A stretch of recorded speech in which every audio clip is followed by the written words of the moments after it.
कक्षा 8वीं की जो फाइनली आपके यहाँ पर गणित पेपर लेके आ चुके हैं और साथ ही स्टूडेंट आपके यहाँ पर गणित पेपर आपका 15 अप्रैल को होने वाला, तो इस वीडियो को पूरा देखना, पूरा आपके यहाँ पर रियल पे आ चुका, आप यहाँ पर देख लीजिए। एक तो लाइक और शेयर ठोक दीजिए, महाकाल का दबा के लाइक और शेयर ठोक दीजिए। पूरा साल मेहनत करता हूँ आपके लिए बेटा, ऐसा नहीं चलेगा, ऐसा नहीं चलेगा। पूरा आपका असली पेपर है और साथ ही अगर आप यहाँ पर इस पेपर पूरा आप रट के जाते हैं, समझ लो पूरे मार्क्स आप लाएंगे, क्योंकि पूरा पेपर आपका आ चुका है। और आपको इस पेपर को फेक नहीं समझना, क्योंकि ये आपका फेक पेपर नहीं है, पूरा आपका असली पेपर है, ठीक है। और साथ ही स्टूडेंट आप यहाँ पर देख सकते हैं, अच्छी तरह से देख लीजिए, पूरा पेपर लेके आ चुके हैं। वार्षिक परीक्षा 7/2/22-23, ठीक है। पूर्णांक आपका 60 रहेगा, कुल प्रश्न संख्या अभी 64 रहेगी। कक्षा 8 परीक्षा अवधि आप यहाँ पर देख लीजिए, पूरा पेपर लेके आपका आ चुके हैं। और साथ ही आप यहाँ पर अनुक्रमांक, रोल नंबर, आपको यहाँ पर अंकों और शब्दों में आपको अपना रोल नंबर डाल देना, शाला का नाम, डाई स्कूल, परीक्षा केंद्र का नाम, परीक्षा दिनांक, सब कुछ आपको यहाँ पर सही से भर देना, ठीक है। क्योंकि बहुत से स्टूडेंट भरने में गलती करे तो आपको भरने में गलती नहीं करना, क्योंकि आपके मार्क्स भी कट सकते हैं। और पूरा आपका रियल पेपर, पूरा आपको इस पेपर को आपको सॉल्व कर लेना। साथ ही अगर आप यहाँ पर इस पेपर सॉल्व कर ले, समझ लो पूरी मार्क्स आपकी आएंगी गणित के पेपर में, पूरे 60 में 60। आपके यहाँ पर अंकों शब्दों में आपको यहाँ पर रोल नंबर किस तरह से भरना, तो उदाहरण के लिए आप यहाँ पर देख सकते हैं, ठीक है। तो हमने आपको यहाँ पर बता दिया है कि इसमें आपको क्या भरना, ठीक है। अच्छे से आप समझ गए होंगे। तो चलिए स्टूडेंट, जो आपके यहाँ पर गणित के पेपर वो देख लेते हैं। उससे पहले वीडियो को लाइक लीजिए, चैनल को सब्सक्राइब के लिए और घंटी को प्रेस के लिए, हम बड़ी मदद से आपके लिए यहाँ पर रियल पेपर लेके आ चुके हैं, ठीक है। तो चलिए आपके यहाँ पर देखते हैं। पहले तो आपके यहाँ पर आते हैं बहुविकल्पीय प्रश्न आते हैं, आपके प्रश्न 1 से 10 तक। तो पूरा आपको यहाँ पर पेपर को अच्छे से देखना, पूरा पेपर हम आपका यहाँ पर संपूर्ण हल कराएंगे, क्योंकि वो आपका यही पेपर आने वाला, ठीक है। तो स्टूडेंट आप यहाँ बताते हैं, निर्देश आते हैं, प्रश्न को पढ़कर नीचे दिए विकल्पों में सही विकल्प चुनकर लिखिए। तो चलिए आपका पहला देखिए, पहला आपका यहाँ पर आता है। तो स्टूडेंट आपका यहाँ पहला आता है, परिमित संख्या 5/7 के लिए योज्य तत्समक है। तो आपका ये आता है, मान लीजिए 5/7, बी आता है 5/7, ठीक है। और आपका यहाँ पर सी आता है 1 और डी आता है 0। तो इसका आंसर आपका क्या रहेगा, परिमेय संख्या 5/7 के लिए योज्य तत्समक है।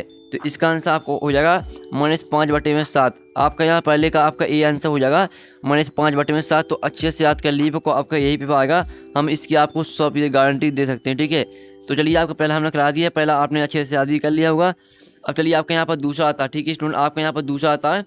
तो एक पासा फेंकने पर 4 से छोटी संख्या प्राप्त करने की प्रयासता है। तो आपका ये आता है 1/6 और बी आता है 2/6 और सी आता है 3/6 और डी आता है 4/6। तो एक पासा फेंकने पर 4 से छोटी संख्या प्राप्त करने की प्रयासता है। तो इसका आंसर रहेगा आपका यहाँ पर 3/6, ठीक है। आपका दूसरी का आंसर यहाँ पर सी हो जाएगा 3/6। अब चलिए स्टूडेंट आपका हमने दूसरा भी करा दिया और साथ ही इनके स्क्रीनशॉट लेते चलिए। अब चलिए आपके यहाँ पर देख लेते हैं आपका यहाँ पर तीसरा क्वेश्चन, ठीक है। और साथ ही अगर आपको यहाँ वीडियो साफ नहीं दिख रहा है, तो वीडियो को साफ देखने के लिए वीडियो को फुल क्वालिटी में देखें, तो आपको वीडियो को साफ दिखेगा। तो स्टूडेंट आपके यहाँ पर तीसरा आपका आता है 27 का वर्ग है। तो आपका यह 54, बी आता है 81 और सी आता है 343 और डी आता है 729। तो यहाँ पर 27 का वर्ग है, तो इसका आंसर रहेगा आपका यहाँ पर 729। आपका यहाँ पर प्रश्न तीसरे का आंसर आपका यहाँ पर डी रहेगा 729। तो अच्छे से याद कर लीजिए। अब चलिए आपके यहाँ पर आता है चौथा। तो स्टूडेंट आपके यहाँ पर चौथा आता है, आप यहाँ पढ़ते हैं, एक वर्ग की एक भुजा की माप 4 सेंटीमीटर है, तो वर्ग का क्षेत्रफल होगा। तो स्टूडेंट इसके आपके यहाँ पर ऑप्शन आते हैं, आप यहाँ पर देख लीजिए। पहला ऑप्शन आता है 4 सेंटीमीटर स्क्वायर और बी आता 8 सेंटीमीटर स्क्वायर और सी आता 16 सेंटीमीटर स्क्वायर और डी आता 64 सेंटीमीटर स्क्वायर। तो यहाँ पर एक वर्ग की भुजा की माप 4 सेंटीमीटर है, तो वर्ग का क्षेत्रफल होगा। तो इसका आंसर है आपका 16 सेंटीमीटर स्क्वायर। आपको पता होगा कि जो यहाँ पर वर्ग का क्षेत्रफल का सूत्र रहता है वो रहता है भुजा गुणे भुजा। तो आप यहाँ बताइए, जो आपकी वर्ग की भुजा वो आपकी 4 सेंटीमीटर, तो आप 4 गुणे 4 कर देंगे, तो आपका यहाँ पर 16 सेंटीमीटर स्क्वायर आपका यहाँ पर क्षेत्रफल निकल के आ जाएगा, ठीक है। तो आपका यहाँ पर चौथी का जो आपका यहाँ पर क्वेश्चन चौथी का आपका यहाँ पर सी आंसर हो जाएगा 16 सेंटीमीटर स्क्वायर। अब चलिए आपके यहाँ पर देख लेते हैं आपका पाँचवा। तो स्टूडेंट आपका पाँचवा यहाँ पर आता है, एक आयताकार बक्सी की लंबाई चौड़ाई ऊंचाई क्रमशः इतनी है और P² m है, बक्सी का क्षेत्रफल होगा। तो इसका आंसर आपका क्या रहेगा, इसका आंसर आपका बी हो जाएगा, ठीक है। आपका प्रश्न पाँचवें का आंसर बी हो जाएगा। तो अच्छे से देख लीजिए और स्क्रीनशॉट ले लीजिए और याद कर लीजिए। अब चलिए आपके यहाँ पर देख लेते हैं प्रश्न 6। तो स्टूडेंट आपका प्रश्न 6 आता है, समीकरण -3 की घात x गुणा -3 की घात 3 बराबर -3 की घात 5 में x का मान है। आपको यहाँ पर x का मान निकालना है। तो आपका ए ऑप्शन आता है 2, बी आता है 3, सी आता है 5 और डी आता है 8। तो यहाँ पर जो आपका यहाँ प्रश्न 6 का आंसर आपका हो जाएगा पहला ए। ठीक है, आपका जो यहाँ पर एक्स का मान निकाल के आया वो आपका निकल के आया 2। ठीक है, तो आपका 6 में का आंसर यहाँ पर ए हो जाएगा। ठीक है, आप चलिए आपने यहाँ पे याद भी कर लिया होगा। फिर आपका यहाँ पर 7वां आता है। तो स्टूडेंट आपका 7वां आता है, यदि 42 किलोमीटर की दूरी तय करने के लिए एक कार को 3 लीटर पेट्रोल की आवश्यकता होती है तो पेट्रोल मोटर कितनी दूरी तय करेगी। ठीक है, तो इसका आंसर आएगा आपका 210 किलोमीटर। आपका प्रश्न 7वें का आंसर आपका डी हो जाएगा 210 किलोमीटर।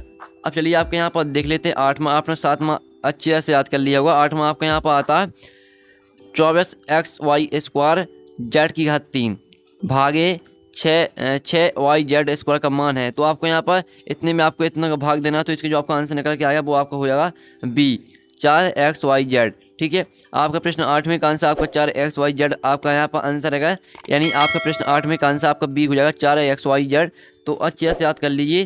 फिर आपका यहाँ पर 9वां आता है। तो 9वां आप यहाँ पर देख सकते हैं स्टूडेंट, निम्नलिखित संख्याओं में से कौन सी पूर्ण घन संख्या है। तो आपका यह था 1 और बी था 3, सी आता 6 और डी आता 9।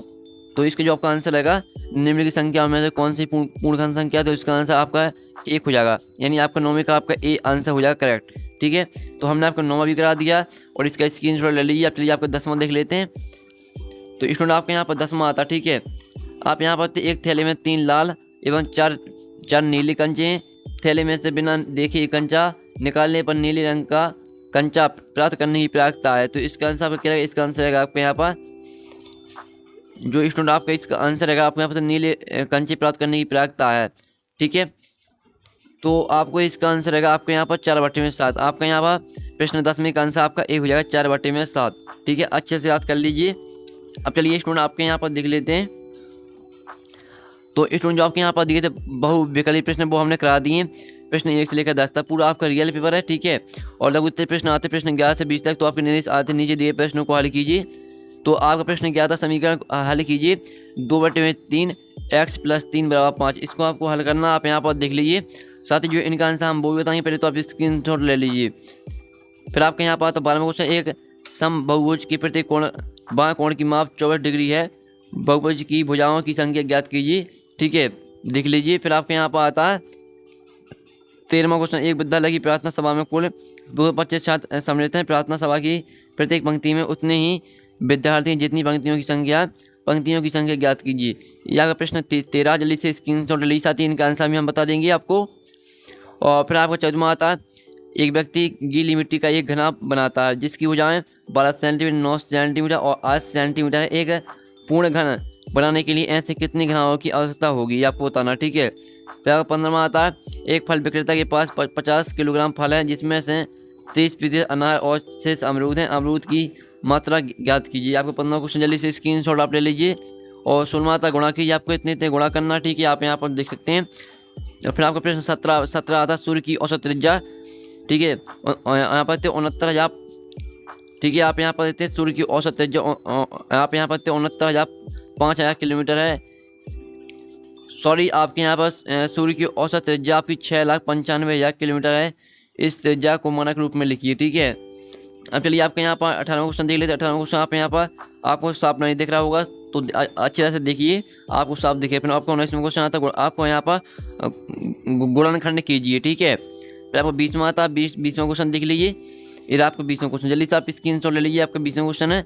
और साथ ही स्टूडेंट जो आपका पेपर है, जो आपका रियल पेपर है, वो हमें आपका 20वां क्वेश्चन तक ही मिल पाया। जो आपका 21वां क्वेश्चन है, 22वां, 23वां, 24वां, उसका हमको यहाँ पर पेपर नहीं मिल पाया, यानी हमने उसका फोटो नहीं खींच पाया। ठीक है, तो स्टूडेंट जो आपके 21वां क्वेश्चन है, 22वां, 23वां, 24वां, वो आपका नेक्स्ट वीडियो में हम अपलोड कर देंगे। 21वां, 22वां, 23वां क्वेश्चन। तो वीडियो को लाइक करें, चैनल को सब्सक्राइब करें। साथ ही जो स्टूडेंट हमने आपको पेपर कराया पूरा आपका रियल है, साथ ही इसका सॉल्यूशन है, सॉल्यूशन भी आपका नेक्स्ट वीडियो में आएगा।